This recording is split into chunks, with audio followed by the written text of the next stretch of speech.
हरे कृष्णा। हर हर महादेव। ओम आदित्याय नमः। प्रियतम, आज दिनांक है 15 फरवरी और दिन है रविवार। आज फाल्गुन मास के कृष्ण पक्ष की चतुर्दशी तिथि है और आज भोलेनाथ का सबसे पावन दिन महाशिवरात्रि है और आप सभी को महाशिवरात्रि की हार्दिक शुभकामनाएं।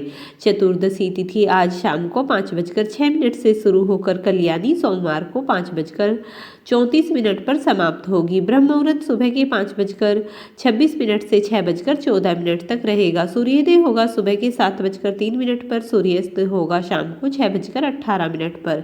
आज सिद्धि योग रहेगा सुबह के 3:17 तक। राहु काल शाम को 4:30 से 6 बजे तक रहेगा। आइए सुनते हैं आज फाल्गुन मास का महात्म की कथा। श्री सूत जी धर्मारण्य में शुद्ध कुल में उत्पन्न हुए 18,000 ब्राह्मण रहते थे, जो ब्रह्मा, विष्णु और शिव के द्वारा उत्पन्न किए गए थे। वे सभी सदाचारी, पवित्र और ब्रह्मवेत्ताओं में श्रेष्ठ थे। उनके दर्शन मात्र से ही मनुष्य बड़े बड़े पापों से मुक्त हो जाते थे। 4 प्रकार के जीवों को प्राणधारी अति उत्तम हैं। प्राणधारियों में जो बुद्धिजीवी हैं वे सभी श्रेष्ठ माने गए हैं। बुद्धिजीवी प्राणियों में जो मनुष्य श्रेष्ठ है और जो मनुष्यों से ब्राह्मण भी विद्वान और विद्वानों से पवित्र बुद्धि वाले, उनमें कर्मठों में से ब्राह्मण परायण पुरुष सबसे श्रेष्ठ हैं। तब धर्मराज युधिष्ठिर ने व्यास जी से पूछा, हे व्यास जी, धर्मारण्य में जिन श्रेष्ठ आचार व्यवहार वाले ब्राह्मणों ने निवास किया, वे किस कुल में उत्पन्न हुए थे? तब व्यास जी कहने लगे, हे राजन, उन उद्धवर्ता ऋषियों और महात्मा ब्राह्मणों की शाखा प्रशाखा, पुत्र पौत्र आदि की संख्या बहुत हुई। मुख्य मुख्य 24 गोत्रों के नाम से तुम्हें बताता हूँ, जिन्हें भारद्वाज, वत्स, कौशिक, कुंड, सांडिल्य, कश्यप, गौतम, छंदन, जातुक, वत्स, वशिष्ठ, धारण, अत्रि, भांडिल, लौकिक, कृत्यान, उपमन्यु, गांग्य, मर्दुल, मौशक, पुण्यशासन, पाराशर, कांड्य तथा गंगासन। इन गोत्रों में उत्पन्न ब्राह्मण वेदों के परंपरागत विद्वान, तरह तरह के यज्ञ अनुष्ठान में तत्पर, द्विज पूजन कर्म में संकलन, सत्कर्म परायण और गुणवान हुए। हे राजा युधिष्ठिर, पहले वहां के ब्राह्मणों को यक्ष, राक्षस और पिशाच आदि बहुत परेशान किया करते थे।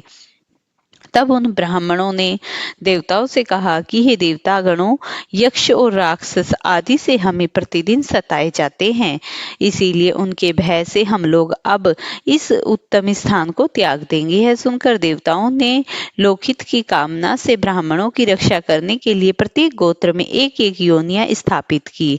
जिस गोत्र की रक्षा और पालन से शक्ति सामर्थ हो, उस गोत्र में कुल देवी मानी जाती है। श्री माता तारिणी देवी गोत्र आशुरी, इष्टापा, निश्चिनी, पिंपली, विश्वकामा, जगमाता, महामता, सिद्धि, भष्टिकारी, कंदिका, विक्रा, मेठा, सुपर्णा, वसजा, महादेवी, मातंगी, वाणी, मुकुटेश्वरी, भद्री, महाशक्ति, सहारी, महासंबला और महादेवी चामुंडा ये गोत्रों की माताएं हैं। ब्रह्मा, विष्णु और शिवजी आदि देवता ने वहां रक्षा करने के लिए उन गोत्र मातृकाओं की स्थापना की। वहां के सर्वधर्म प्राण्य श्रेष्ठ ब्राह्मण उन सब योनियों की पूजा करने लगे। तभी से योनियों द्वारा वे अपने अपने समय में सुरक्षित हुए। सब ब्राह्मण स्वस्थ और पुत्र पौत्रों से संयुक्त हुए। राजन, 100 वर्ष बीतने के पश्चात श्री ब्रह्मा जी और शिव जी धर्मारण्य को देखने के लिए प्रातः काल सूर्योदय के समय उन्मत्त विमान पर विराजमान होकर उस समय ब्राह्मण लोग समिधा, पुष्प और कुशल लाने के लिए आश्रम छोड़कर सब दिशाओं में चले गए। आश्रम जो था, सोने आश्रम को देखकर महादेव जी ने भगवान से कहा, प्रभु, यहाँ के ब्राह्मण तो बड़े कष्ट में हैं, इसीलिए इनकी सेवा के लिए कुछ सेवकों की व्यवस्था करूं, ऐसा मेरा विचार हो रहा है। भगवान शंकर ने ऐसा वचन सुनकर श्री विष्णु कहने लगे, ठीक है महादेव। फिर वे ब्रह्मा जी से कहने लगे, हे ब्राह्मण, आप यहाँ ब्राह्मणों की रक्षा के लिए कोई उपाय कीजिए। भगवान विष्णु का यह आदेश सुनकर ब्रह्मा जी ने कामधेनु का स्मरण किया। स्मरण मात्र से कामधेनु उसी क्षण वहां आ गई। तब ब्रह्मा जी ने कामधेनु से कहा, हे माता, इन ब्राह्मणों में से प्रत्येक के लिए दूध शुद्ध हृदय वाले अनुचर अनुचरों की व्यवस्था करो। तब बहुत अच्छा कहकर कामधेनु ने अपने खुर से धरती को खोदा और हुंकार की, इससे 36,000 चोटीधारी मनुष्य प्रकट हुए। वे सभी महाबली वेश्य थे। उन्होंने यज्ञ प्रवणि धारण कर रखा था। वे सब शस्त्रों में चतुर ब्राह्मण, भक्त ब्राह्मणों का हित चाहने वाले, तपस्वी, उन्मत्त आचार वाले और धार्मिक थे। उस समय उन ब्राह्मणों की रक्षा करने के लिए, उनकी सेवा करने के लिए एक एक ब्राह्मण को 2-2 अनुचर अर्थात सेवक दे दिए गए। राजन, ब्राह्मण का पालन जो गोत्र बताया गया था वही उनके अनुचर का हुआ। इसके बाद ब्राह्मण जी ने उनके हित के लिए कहा कि तुम सब लोग इन ब्राह्मणों का कहना मानो और इन्हें जिस वस्तु की आवश्यकता हो उसे लाकर करो। हर दिन संविधा, कुशा और फूल आदि लेकर आओ। हमेशा इनकी आज्ञा के अनुसार चलना, कभी इनका अनादर मत करना। जात कर्म, नामांकन, अन्नपाशन, चूर्णाकरण, उपानयन आदि संस्कार, जो भी व्रत, दान, उपवास आदि कर्म प्राप्त हों, उन्हें इन ब्राह्मणों की आज्ञा के अनुसार ही प्राप्त कराना। इनकी आज्ञा के लिए जो भी दर्शन योग, श्राद्ध कार्य या फिर कोई भी शुभ कार्य करेगा, दरिद्रता, पुत्र शोक और कीर्तिनाश को प्राप्त होगा। तब उन अनुचरों ने बहुत अच्छा कहकर देवताओं की आज्ञा श्रोधार्य की और उसके बाद वे इंद्र आदि श्रेष्ठ देवता कामधेनु की स्तुति करने लगे। हे अनघने, आप सब देवताओं की माता और सब यज्ञों का कारक हो। आप सभी तीर्थों में उत्तम स्थान और आपको सदा नमस्कार है।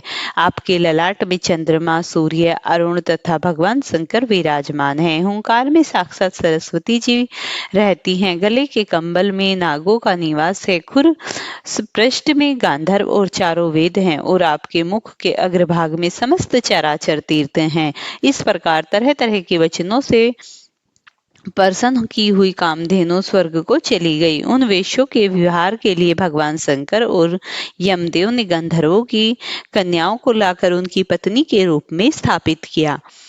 विश्ववसु नाम से प्रसिद्ध जो गंधर्व के राजा थे, उनके यहाँ 60,000 कन्याएं थी। वे सभी रूप, यौवन और उदारता से संपन्न थी। उन्हीं को वेदोक्त विधि से देवता के समीप उन वेश्यों के लिए अर्पित किया गया। उस समय उन वेश्यों ने गंधर्वों को पूजन, देवताओं को, सूर्य और चंद्रमा को यथा यमराज और मृत्यु को भी आज भगा दिया। विधि पूर्वक आज भाग अर्पित करने के लिए ही उन वेश्यों ने उन कन्याओं का वरण अर्थात उनसे विवाह किया। तब से लेकर आज तक गांधर्व विवाह उपस्थित होने पर देवता आज भाग ग्रहण करते हैं। जिन्हें 36,000 धेनु कुमारों की चर्चा की गई, उनके पुत्र गोत्र की संख्या लाखों तक पहुंच गई। वे सब ब्राह्मणों के सेवक हुए। इसके बाद देवताओं के चले जाने पर सभी ब्राह्मण इस स्थान पर निवास करने लगे। राजन, तब से यहाँ के ब्राह्मण निर्भय होकर पुत्र पौत्रों के साथ रहते हैं और वेदों का पाठ करते हैं। वेदों के ज्ञाता विद्वान कभी शास्त्रों का अर्थ सुनते, कभी कोई भगवान विष्णु का जाप करते, कोई भगवान शिव का गुण गाता, तो कोई ब्रह्मा जी का नाम लेता, तो कोई यमसूतक का जप क्या करता है। कितने ही याचक बनकर यज्ञ और अग्निहोत्र की उपासना करते हैं। कितने ही स्वाहा, सर्वाधाकार और वसाटकाट के शब्दों के चराचर प्राणियों सहित संपूर्ण त्रिलोकी को परिपूर्ण करते रहते हैं। वहां के वेश्य भी बड़े दक्ष होते हैं और वे सदा ब्राह्मणों की सेवा के लिए तत्पर रहते हैं। वे धर्मारण्य के प्रदेश में सुस्थिर होकर बसते हैं और ब्राह्मणों के लिए अन्नपान, समीधा, कुश तथा फल आदि का प्रबंध करते हैं। पुष्पहार का संग्रह करना, स्नान किए हुए वस्त्र को धोना, उपले आदि बनाना, झाड़ने फुहारने का काम करना तथा कूटना और पीसना आदि कार्य उन वेश्यों की पत्नियां क्या करती थी। श्री ब्रह्मा, विष्णु और शिव जी के वचन से सब लोग उन ब्राह्मणों की सेवा करते थे। तब से सब ब्राह्मण स्वस्थ होकर हर्ष पूर्वक दिन रात श्री ब्रह्मा, विष्णु और शिव आदि की उपासना करने लगे। श्री व्यास जी बोले कि इसके बाद कुछ समय बीतने पर जब सतयुग की समाप्ति हुई, तब त्रेता युग के प्रारंभ हो जाने पर जीवाक्ष नामक एक राक्षस हुआ, जो कि राक्षसों का राजा था। उसने ब्राह्मणों से सेवित उस परम सुंदर और सुंदरमय में द्वेष आग लगा दी। अपने नगर को जलाता हुआ देखकर वे श्रेष्ठ ब्राह्मण वहां से भाग खड़े हुए। तब श्री माता आदि देवियां क्रोध में भरकर उस राक्षस को फटकारती हुई हुई उस पर प्रहार करने लगी। राक्षस ने उन देवियों को देखकर भयंकर सिंहनाद किया। उस समय धर्मारण्य में भारी कोलाहल मच गया, जिसे सुनकर देवराज इंद्र ने नलकुबेर को भेजा। जब नलकुबेर वहां गए और श्री माता तथा लोल जीवाक्ष में जो महान युद्ध चल रहा था उन्होंने देखा कि वैसे ही हाल देवराज इंद्र के आगे सुना था। यह समाचार सुनते ही भगवान विष्णु सुदर्शन चक्र लेकर सत्यलोक से पृथ्वी पर आए। धर्मारण्य में पहुंचकर उन्होंने अपना चक्र चला दिया। तब लोल जीवाक्ष राक्षस मूर्छित होकर धरती पर गिर पड़ा और प्राण त्याग कर वह परमधाम को चला गया। देवता और गंधर्वों में हर्ष से भरकर तब जगदीश्वर भगवान विष्णु की स्तुति करने लगे।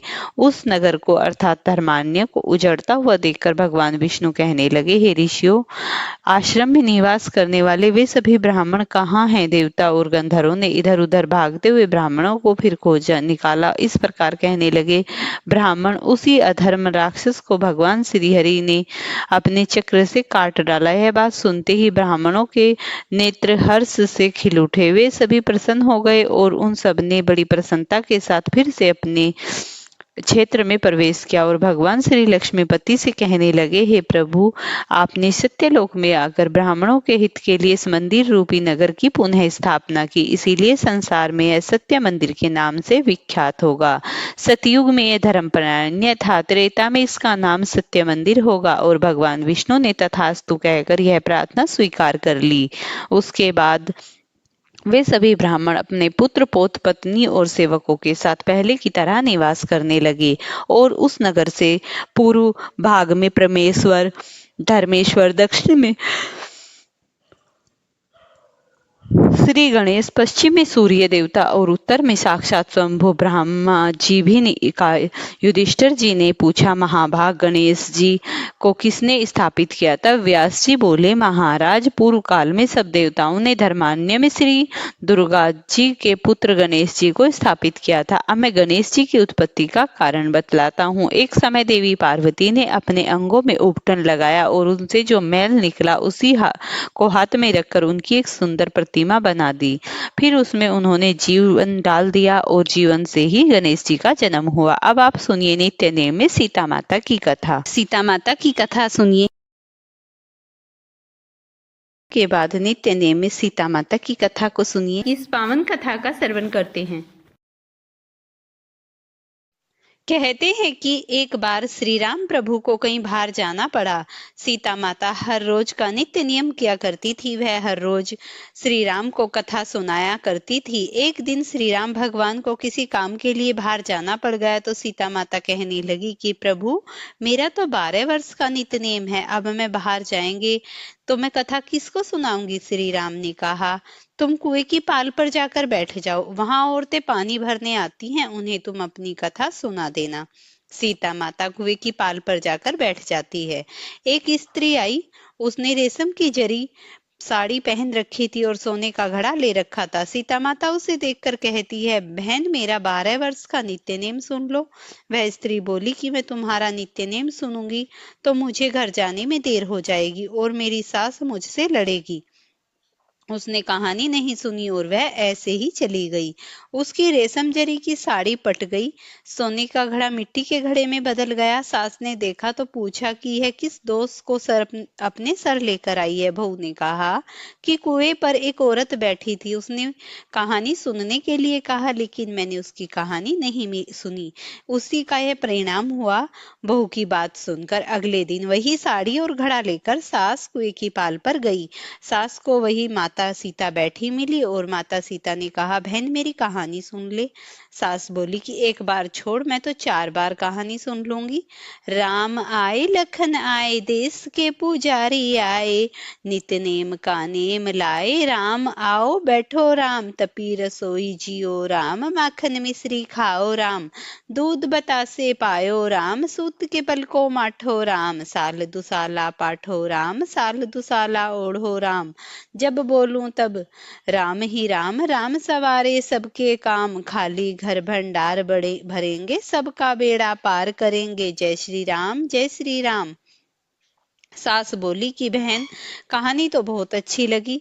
कहानी सुनकर सास चली गई और उसकी साड़ी फिर से जरी की बन गई। मिट्टी का घड़ा फिर से सोने के घड़े में बदल गया। बहू कहने लगी, सासू माँ, आपने ये सब कैसे किया? सास ने कहा कि बहू, तू दोष लगा के आई थी और अब मैं दोष उतार कर आ रही हूँ। बहू ने फिर सास से पूछा कि कुएं वाली स्त्री कौन है? सास बोली कि वे सीता माता थी।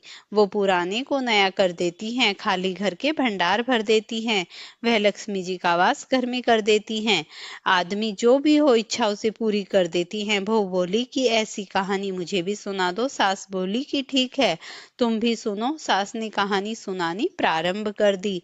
राम आए, लखन आए, देश के पुजारी आए, नित नेम का नेम लाए, आओ राम बैठो राम, तपी रसोई जियो राम, माखन मिश्री खाओ राम, दूध बतासे पायो राम, सूत के पलको बांटो राम, साल दुसाला पाठो राम, साल दुसाला ओढ़ो राम, जब बोलूं तब राम ही राम, राम सवारे सबके काम, खाली घर भंडार भरेंगे, सबका बेड़ा पार करेंगे, जय श्री राम, जय श्री राम, राम राम जय जय राम। कहानी सुनकर बहू बोली कि कहानी तो बहुत अच्छी लगी। सास ने कहा, ठीक है, इस कहानी को रोज कहा करेंगे। अब सास बहू रोज सवेरे उठती, नहाती धोती और पूजा करने के बाद नित्य नेम की कहानी सीता माता से कहती। एक दिन उसने यहाँ एक पड़ोसन आई और सास बोली कि बहन, जरा सी आंच दे देना। वह पड़ोसन उसकी सास को कहने लगी। वह बोली कि आज तो भी हमने जलाई ही नहीं। पड़ोसन ने कहा, तुम तो सवेरे 4 बजे उठकर क्या कर रही हो फिर? उन्होंने कहा कि सुबह उठकर हम पूजा करते हैं, फिर सीता माता की नित्य नेम की कथा कहते हैं। पड़ोसन ने उसकी बात सुनकर फिर कहा कि सीता माता की कहानी कहने से तुम्हें क्या मिला? वो बोली कि इनकी कहानी कहने से घर में भंडार भर गए, सारे काम सिद्ध हो गए, मन की इच्छा पूरी हो गई। पड़ोसन कहती है, फिर तो ठीक है बहन, इस कथा को मैं भी कहूंगी। वह बोली, ठीक है, तुम भी इस कहानी को सुन लो। सास कहानी सुनाने लगी। आए राम लखन आए, देश के पुजारी आए, नित्य नेम का नेम लाओ, आओ राम बैठो राम, तपी रसोई जियो राम, माखन मिश्री खाओ राम, दूध बतासे पायो राम, सूत के पलको माठो राम, साल दुसाला पाठो राम, साल दुसाला ओढ़ो राम, जब बोलूं तब राम ही राम, राम सवारे सबके काम, खाली घर भंडार भरेंगे, सबका बेड़ा पार करेंगे, जय सिया राम, जय सिया राम, जय जय राम। सारी कहानी सुनने के बाद पड़ोसन कहने लगी, बहन, कहानी तो बहुत अच्छी लगी। अब वह पड़ोसन भी नित्य नेम सीता माता की कहानी कहने लगी। कहानी कहने से सीता माता ने पड़ोसन के घर में भी भंडार भर दिए। हे सीता माता, जैसे आपने उनके घर में भंडार भरे, वैसे भी आप हमारे घर के भंडार भरना। कहानी सुनने वाले और कहने वाले सबको सुखी जीवन देना। प्रिय भक्तों, अगर आपको ये कथा पसंद आई हो तो इसे लाइक और शेयर करना, चैनल पर नए हैं तो चैनल को सब्सक्राइब कर